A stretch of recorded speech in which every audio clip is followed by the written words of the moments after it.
Welcome to Patient Matters, where we dive deep into the world of plastic surgery. I'm your host, Dr. James Southwell-Keely.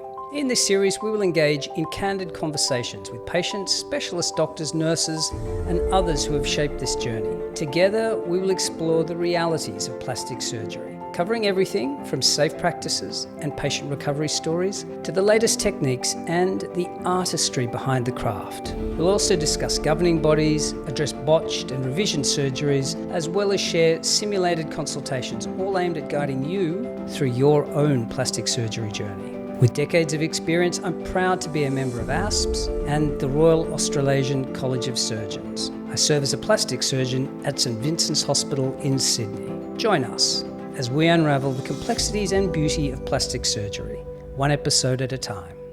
Now to the Q&A part of our podcast. So the first question that's come in concerns operating environment. So why is that important?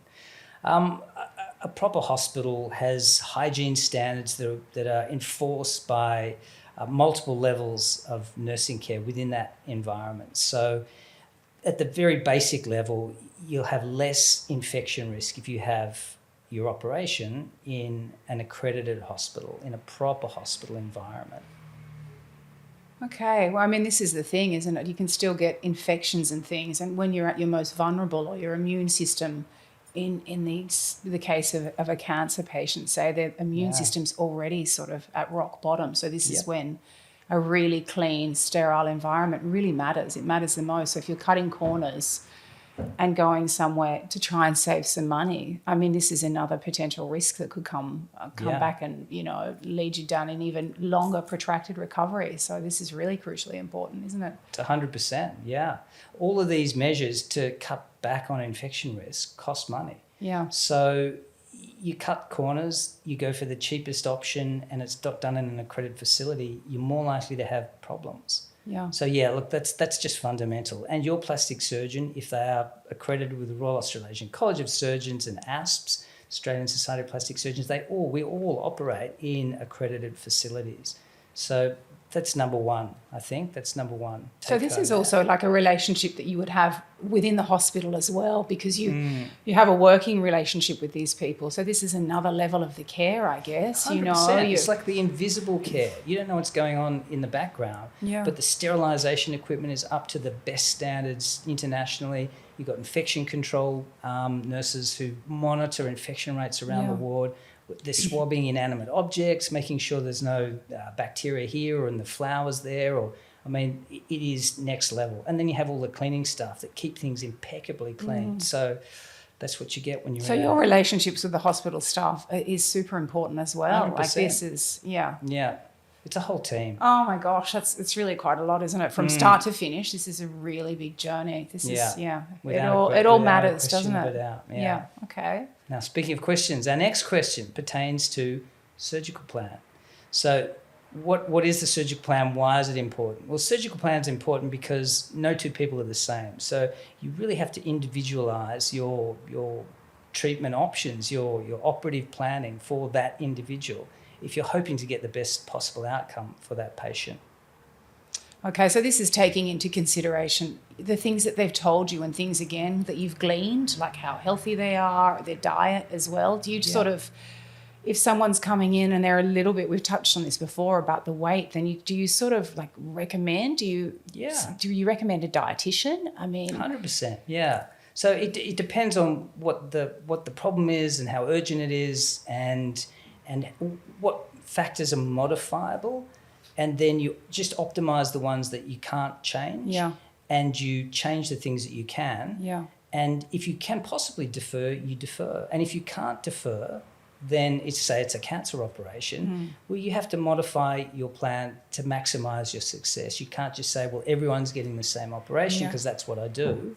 You really have to have a whole bag of tricks that you can draw down upon to choose the right thing for the right person. So if someone's a heavy smoker or drinker that comes in and they sort of let you know that, then how you've got to sort of, I guess, try and, change their lifestyle patterns as well. That's kind of a bit of a tricky one to sort of, how do you say that to somebody? How do you say you've got to tone it down or you're not going to get the result that you want? Well, there's discussions I have every day, and ultimately, if it's a discretionary operation, it's just one you're choosing to have rather than you need to have. I won't do it. I won't do it. I'd rather not have the hassle and the heartache and the emotional pain that we'll both share in nursing you through a bad wound healing environment or a failed operation because we couldn't modify, we weren't prepared to change the changeable preoperatively.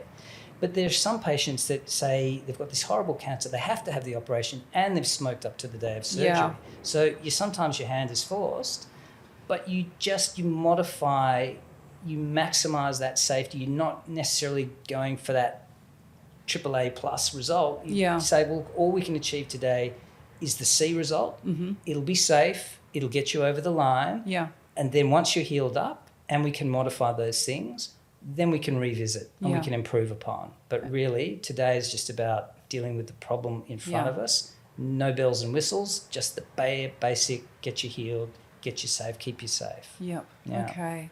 So then you would revisit, I guess, post-operatively to see how they're travelling and... Yeah, totally. Yeah. And it's a therapeutic relationship. These people, I'll end up knowing for a significant portion of their life, potentially. Yeah. And so they keep coming back, and if they're invested in the process, then we walk that line together. We say, okay, well, we're not ready this year. Let's get through the Christmas crazy period, and then next year let's turn over a new leaf. And so you're planning it really every step of the way. That's right. Yeah. And some operations are just one-off. That's it. You're done. I'm here if you need me, and I never see them again. Yeah.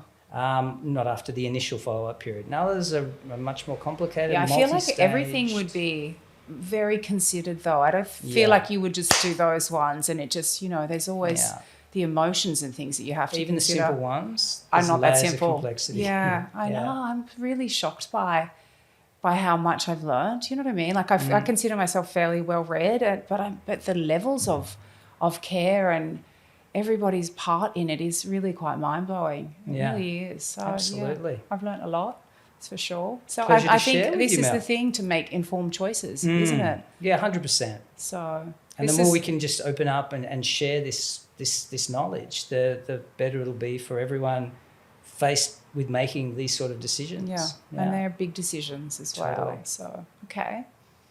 So the last question to come in from our patients was about patient expectations and how I manage that, essentially. And that's fundamental to the patient-doctor relationship. You can't promise the world and not deliver.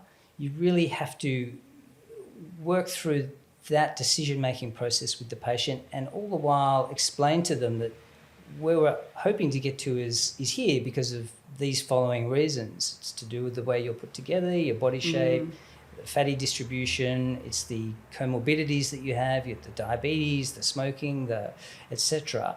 And therefore, this is where we can hope to get to. And the patient might say, but I wanted to get to this point. This is the photo of my friend who's had this operation.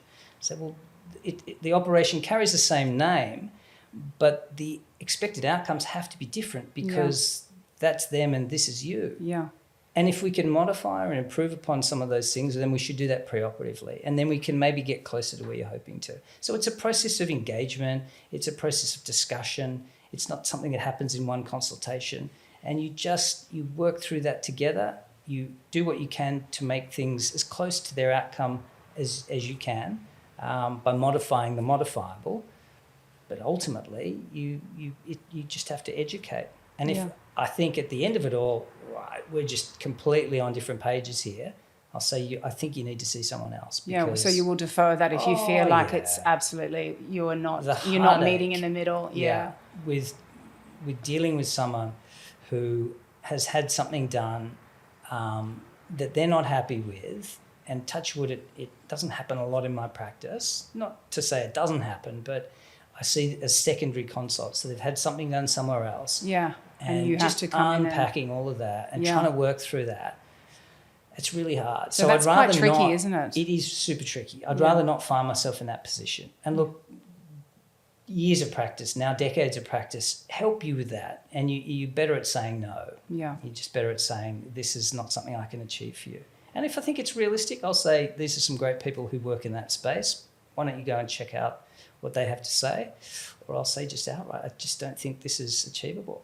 No one does elf ears in Australia, so what are we going to do here? Absolutely. Yeah. So I'm sure you could find somewhere that did that. But it's just not going to be me. It's not going to be me. So the thing that I've taken away from this is that it's incredibly tailored to each person. I kind of think I came into this thinking that it was almost like, if you don't mind me saying, like a bit like a sausage factory, the whole industry, where it was just like no one cared, they took your money, no one was calling you back, things could go pear-shaped. But actually, if you do your research and you speak to your friends and someone that's gone on this sort of journey, I guess, and they're really happy with it, then you can have the same outcome. And that's why I guess it's really crucially important to get the right surgeon, because you can't put the genie back in the bottle. Correct. You know? I'll correct you on one word there. You said same outcome.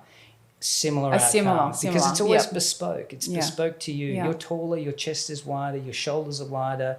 That same implant for your friend that looked great on them, it's not going to work for you. You need to do this, that, or the other thing. And then you'll have a similar outcome. Yeah. Yeah. Well, that's your impartiality, isn't it? Because you can see, you know, when someone's coming in. And look, it's often not just this one is the one for you. This is a range of implants, to use the same analogy, that will work for you. And you have a sort of a size range from X to Y, not this is the one. Yeah. So your sausage factories do exist. They're not run by plastic surgeons. Yeah. They're these cosmetic cowboys. You don't get the care. You're given a choice of 2 implants or maybe 3 because they order in bulk. It's cheaper. Like at every level, the cost is cut. The outcomes are terrible. That is just frightening, honestly. This episode was researched, produced and directed by Michael Hennessy. Filming, recording and post-production by Wombat. Photography and lighting by Francisca Rauenhoff. Hair and makeup by JJ Rauenhoff. If you are thinking about undergoing plastic surgery, please make sure to consult with a qualified plastic surgeon. You can listen to more Patient Matter episodes on YouTube or follow the links on the Dr. JSK website. Thank you again for tuning in. I'm your host, Dr. James Southwell-Keely.